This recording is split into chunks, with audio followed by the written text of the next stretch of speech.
An engine can survive bad weather, it can survive heavy towing, it can survive hundreds of thousands of miles of hard work, but there's one surprisingly small part that can quietly destroy an engine from the inside out: the oil filter. Most truck owners spend hours researching oil brands, viscosities, additives, and maintenance schedules. Then they walk into a parts store and buy the cheapest oil filter on the shelf. And that's a mistake that can cost thousands of dollars, because not all oil filters are created equal. Some have poor filtration efficiency, some use low quality materials, some fail to control oil flow properly, and some are outright counterfeits that shouldn't be anywhere near a modern truck engine. Today we're counting down 5 oil filters truck owners should never buy, and more importantly, why. Because understanding what makes a bad oil filter can save you from catastrophic engine damage, premature wear, and repair bills that make a simple filter seem incredibly expensive. Before we begin, subscribe for more truck reliability breakdowns, maintenance mistakes, and real-world automotive insights every week. Now let's get into it. Number 5. Counterfeit OEM filters from third-party marketplaces. This is one of the fastest growing problems in the automotive world, and most truck owners never realize it until it's too late. Counterfeit oil filters have become increasingly common through online marketplaces, third-party sellers, and unauthorized distributors. From the outside, they often look identical to genuine OEM filters. The packaging appears correct, the logos look authentic, the part numbers match, but inside they're a completely different story. Many counterfeit filters use low-grade filter media that cannot trap contaminants effectively. Others contain weak bypass valves, poor quality anti-drainback valves, or thin internal components that fail under pressure. Some have been found with significantly less filter material than the genuine versions they're imitating, and that's where the danger begins. Every time oil circulates through the engine, microscopic particles are created through normal wear. The filter's job is to capture those particles before they continue circulating through bearings, camshafts, timing components, turbochargers, and oil passages. When a counterfeit filter fails to do that job, those contaminants continue moving through the engine thousands of times per minute. The result is accelerated wear that often goes unnoticed until major repairs become necessary. The lesson is simple: if a filter price looks suspiciously low compared to normal retail pricing, be cautious, because saving $10 today could cost thousands tomorrow. Number 4. Budget filters with cellulose media and cardboard end caps. Now let's be clear, a low-cost filter isn't automatically a bad filter, but some budget filters achieve their low price by cutting corners where it matters most: the internal construction. If you cut open a basic $5 economy filter, like the infamous classic entry-level orange can designs, you'll see the flaw. Instead of stamped steel end caps sealing the filter element, they use glued fiberboard or cardboard. Under the intense oil pressures of a truck engine or during heavy towing, that glue can dissolve and the cardboard can warp. When that happens, one of two things occurs: either the media collapses and restricts oil flow, or the seals fail, allowing unfiltered oil to completely bypass the media and circulate through the engine. And while internal bypass systems are designed as emergency protection, they are not intended to become the normal operating mode. Truck owners who tow, haul heavy loads, operate in dusty environments, or drive long distances place additional demands on their oil filters. Organic cellulose, basically paper media, simply lacks the capacity of synthetic glass. A few dollars saved at the parts counter often translates into cardboard and paper separating inside your engine throughout the entire oil change interval. Your oil. Number 3.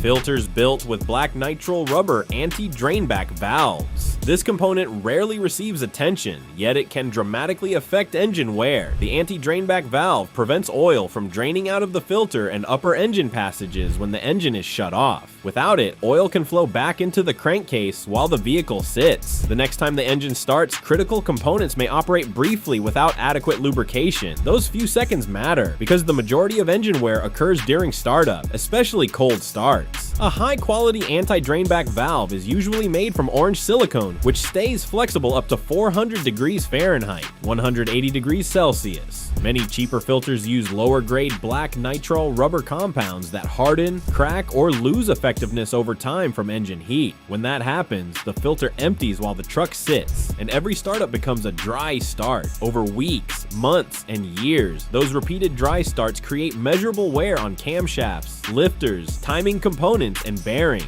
For modern engines with variable valve timing systems and tight oiling tolerances, proper oil retention is more important than ever. The scary part is that most drivers never know it's happening. The engine still starts, it still runs, but the damage accumulates one dry startup at a time. Number 2. Non-wire backed filters, not rated for extended intervals. Modern truck owners often follow extended maintenance schedules. Some manufacturers recommend intervals approaching 10,000 miles or more under ideal conditions, and that's where many people make a critical mistake. They install a basic economy filter while expecting it to perform like a premium long life filter. Not all filters are engineered for extended service. Premium filters are typically designed with higher dirt holding capacity, advanced dual layer synthetic media, and sturdy metal backing. Budget filters frequently are not. They use weak internal structures, sometimes utilizing thin nylon or plastic E-core internal cages. As mileage accumulates, contaminants build inside the weak media. Eventually, under high viscosity cold starts, the structural limit is reached, causing the filter element to literally collapse inward. This becomes particularly important in modern turbocharged truck engines. Turbochargers rely on a constant supply of clean oil. Even small contaminants can damage bearings spinning at extraordinary speeds. Timing chain systems, variable valve timing components, and hydraulic tensioners are also highly dependent on oil quality. When a non-wire backed filter structurally fails under extended mileage, engine protection drops to zero. And because this process happens gradually, most owners never notice until wear-related problems appear years later. Number 1. Short neck aftermarket element filters. The power stroke trap.